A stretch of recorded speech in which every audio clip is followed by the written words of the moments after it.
Hi, I'm Brittany Wilmore and welcome to Is It Art Yet? For the next 30 minutes, consider this set the classroom and the show a lesson given by an expert in fine arts. Today we're exploring the 6 phases of filmmaking: development, pre-production, production, post-production, distribution, and exhibition. Plus, we're meeting 3 successful film students who got their start in movie making right here at HCC. Here to talk to us more about that is HCC filmmaking professor Rick Harrington. Professor Harrington, thank you for being here. Thank you for inviting me. Absolutely. And then next to you, we have Natasha Fisiak, one of the success stories out of the department. That is right, one of the best. So first off, we'll start talking about the phases of movie making. There are steps, obviously, before you can become the Steven Spielbergs and the James Camerons. So how do we start off? What's the first thing we do? Well, the first thing that happens is in the real world, a producer may have no idea, no clue what he or she wishes to make into a movie. So perhaps they have suddenly a dream in the middle of the night and they wake up and say, oh my goodness gracious, that would make the greatest movie. And they reach over and have a pen and paper and they write up this wonderful idea. It is all its glory. Oh my goodness, this is great. They put it aside, go to sleep, wake up in the morning and look at it. Can't read a word of it. Because they're so excited about writing it down? What? Well, in your sleep, and then, oh yes, that's it. It's a movie that I can make millions on. So the first thing that a producer has to do is start getting extensions of his or her hands. And that would be, if he or she is not a writer himself or herself, they will find a writer to write the script for them, or at least put it together in some sort of form so that it can be produced. The next thing, after they get the script put together, is to find the financing. And that's all part of that beginning development. Get your financing, your business plan, everything put together. This is the development stage. Development stage.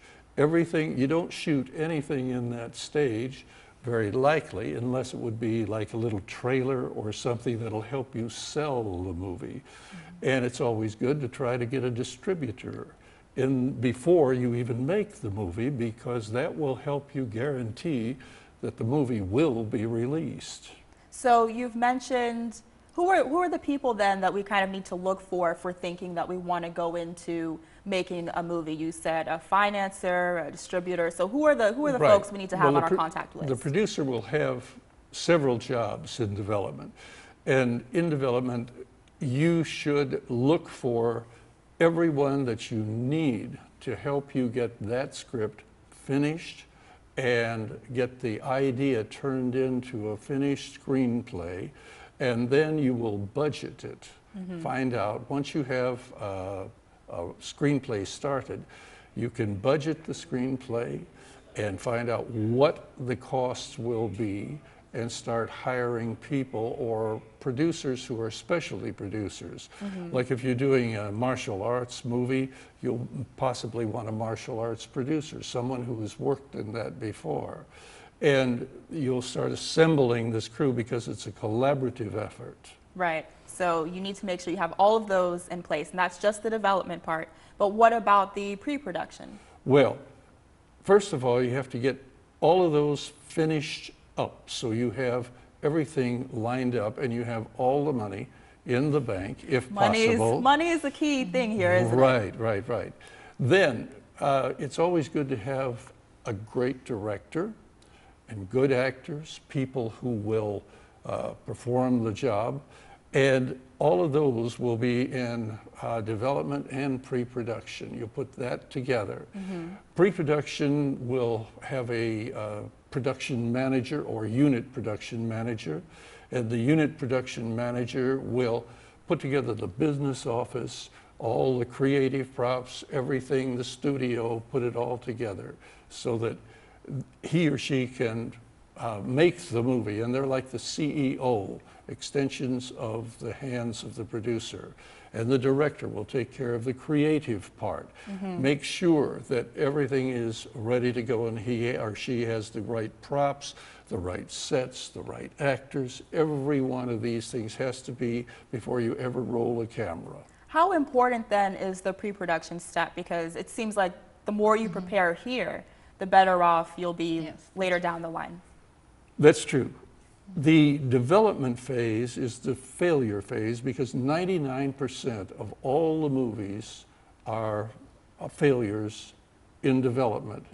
You never see a movie that hasn't made it through development because pre-production then says everything is in place. So pre-production becomes paramount importance because everyone then has to have every contract signed, every hotel room booked, everything, food ready, craft services, all of the things in pre-production becomes very, very important. And it is probably one of the longest parts because then you have your storyboard, you have your production board, everything laid out in pre-production. And that first day of shooting, people have been on the job for possibly 6 or 8 weeks. Wow. So already just getting all of that together.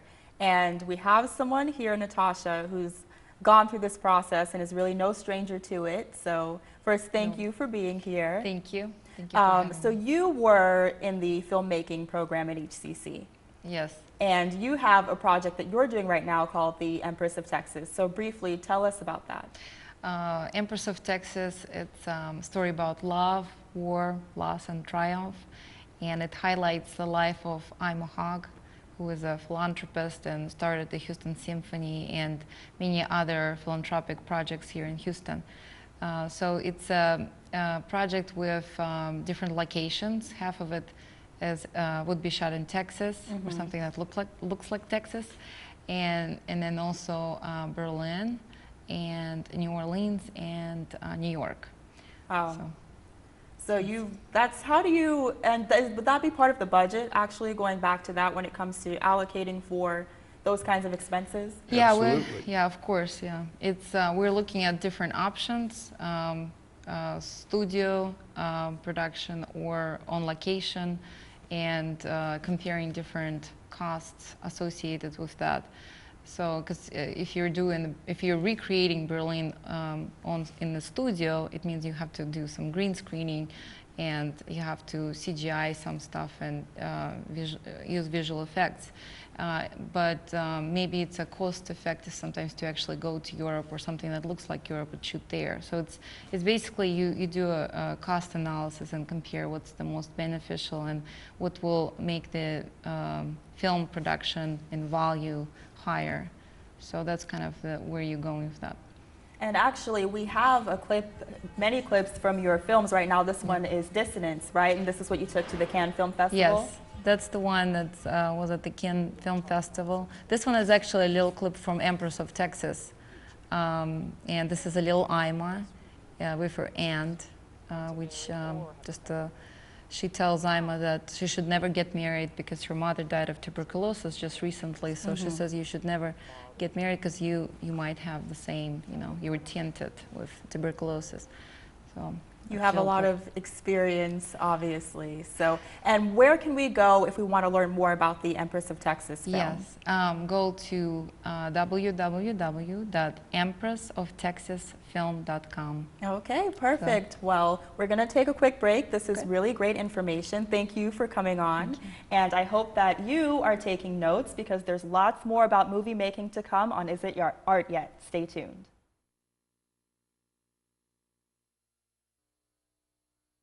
Houston is thriving with more diverse, innovative industries than any other city. So too is Houston Community College. If Houston has a nurse shortage, HCC fills that need.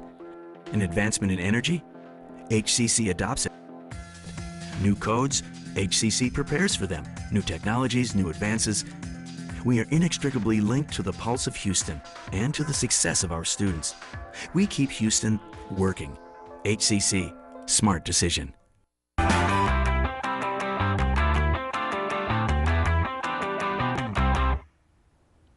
Welcome back to Is It Art Yet? So today we're exploring the art of filmmaking with Professor Rick Harrington, who teaches filmmaking out at Spring Branch. And he's brought some items with him that kind of help the whole production part happen. So why don't you tell us what you have here? Okay. Going back in time, 60 years to be exact, or so, this is a Bell & Howell 16 millimeter camera. And we still use these cameras to shoot and teach people the basics of filmmaking. We also use light meters to teach them how to read the light meter, load cameras, and this is a camera that is fully loaded and it has film in it, but we wouldn't open it in daylight because it ruins the film. That's practice film in there. Then they can practice and shoot. In the old days, we used to have turrets for 75 millimeter, 25 millimeter, and a 10 millimeter, and you'd change and have parallax viewing for everything. Now, we also have the latest of the cameras that are coming out, and these are the digital world now. Right, this is a digital world with a digital camera. It's kin to the very cameras you're using here, and we use a little teeny tiny chip, a little card that goes inserted into the camera instead of a big load of film. And this is even 35 millimeter film, which we don't shoot, but out in the real world making movies, they use 35 millimeter film. Now, getting into post-production, this is all during production. And one thing that the students learned is to circle their takes, because they may have 50 takes and maybe there are 4 or 5 that are good. So they circle those takes, right. Then they only print those, even with digital. This is called a split reel. And a split reel is for viewing film. You put in a core, hook your film to it, or you also can take a film that you have and show it on a projector and set it up. And you've brought another student, Kevin. Right. So what can you talk to us about in terms of this equipment? In this day and age, we're moving from film to digital. Film is still an art we still have, but it's more. You should save money more in digital, right? Because you're saving on cards, right. And everything's digital. Where when you capture something, you can just put it straight to a hard drive or a computer, so you can use it and you can cut from there to an editing system right away. So instead of waiting for weeks and weeks for our film to come back and start editing, you can go straight to the computer and start editing. So you might put it in like Final Cut Pro exactly, or Premiere. Final Cut Pro, Adobe Premiere, Avid, any programs, any editing programs I mean, you can go straight to an editing program from a digital camera or a digital anything that you use for digital. So you've worked with both sides, the digital Yes. and the film. What's your favorite? I love film. Film's in my heart. I mean, I've used film. Film's my favorite, but I've kind of transitioned to digital now. It's easier and it saves a lot more time. Right. But film always has that soft feel to look to it when you're watching a movie. Organic. And an organic feel to it, and that's why I still love film. And what about storage? I mean, obviously we have things that we can put on computers and back it up, but what lasts longer? Film, digital? Film will last about 100 years when you store it on film, or at least a copy of it on film. Right. And that's the best way to do it. And in production, I mean, we went over these items, but what are some key things to remember? You know, we had the development and the pre-production phase, but going into production, what do we need to prepare for? During production, one of the biggest things in production is a director working with actors. And the actors have to know where they're going all the time, where they hit their marks. They have to do clean entrances, clean exits, so that the editor, when they get to Final Cut Pro and in post-production, the editor will have lots of editing room. And so little things like shoot on both sides of the door when you're shooting a character. For continuity? Right, and make sure that your shots are balanced with the rule of thirds. Know if you're shooting in a linear perspective or an aerial perspective, things like that. What's the rule of thirds for someone who may not know? The rule of thirds is how to balance a shot where you don't center everything.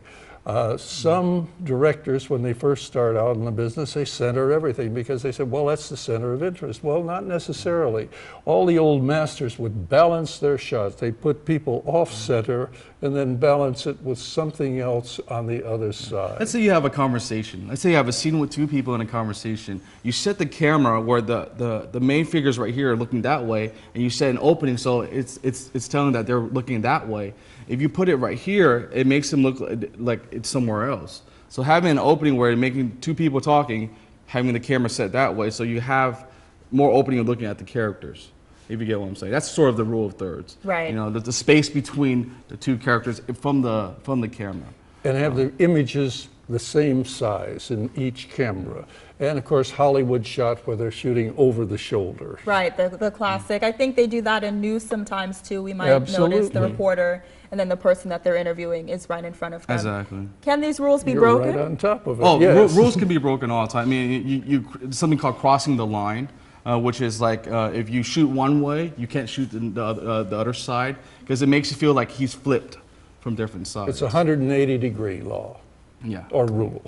And in production, you know, make sure everybody's informed in the production. The crew's informed, the actor's informed, the way everything is going on. Because if the crew doesn't know what's going on, they might mess up during like a shot. Let's say he walks through the set, walk on set. So everybody has to know what's going on at all times, like And what that script could we're make on. life difficult for you when it comes to Oh, editing it exactly. later. Yeah, I was like, all of a sudden, a person walks on set. I was like, wait a minute, why are you walking on You set? can't Photoshop Oh, people no, out. you Well, you can't. can, but You can, but it might looks get kind of kinda weird. You see like a sticky. block coming out. Exactly. And all Well, let's talk about you. You've done some Okay. things. First of all, you've been a part of something called Dean's Team. Yes, the Dean's So Team. you did a little cosmetology spot for that. Why don't you briefly describe what that is? Sure. The cosmetology is basically the department at HCC. The DC promotes department videos from HCC, and what we do is like we do videos. We go over there and have them come up with stories of their department, and we shoot them and promoting the department, what they do,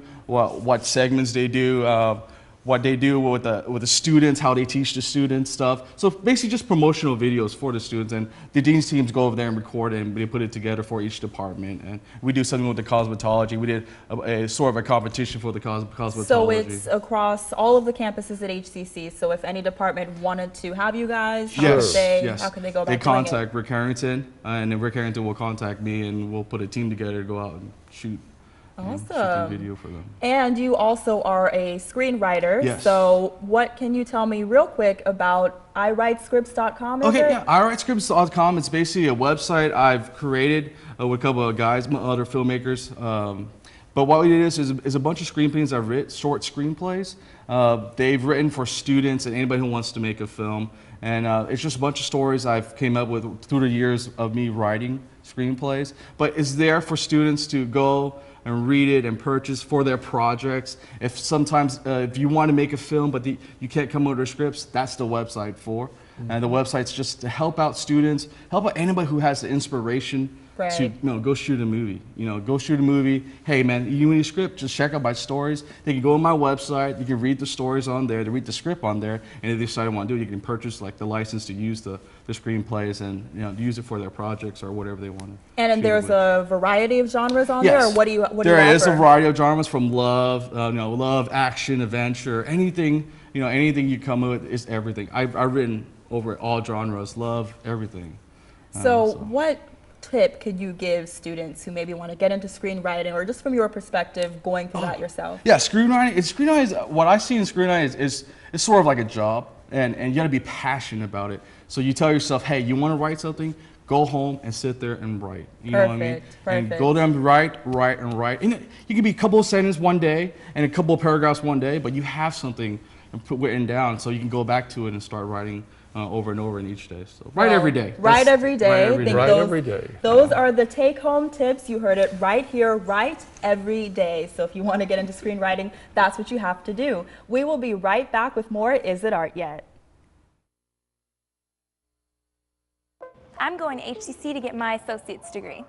I'm going to HCC to get certified as an EMT. To raise my GPA. To study economics. To study geoscience after serving my country. Learn about renewable energy. To get medical training. To get the skills I need to get to take care of some credits. To sharpen my computer More skills. class sizes. Special ed. Dental hygiene. Cosmetology. Changing careers. Petroleum technician. No institution does more to get students where they're going faster than HCC. We keep Houston working. HCC, smart decision.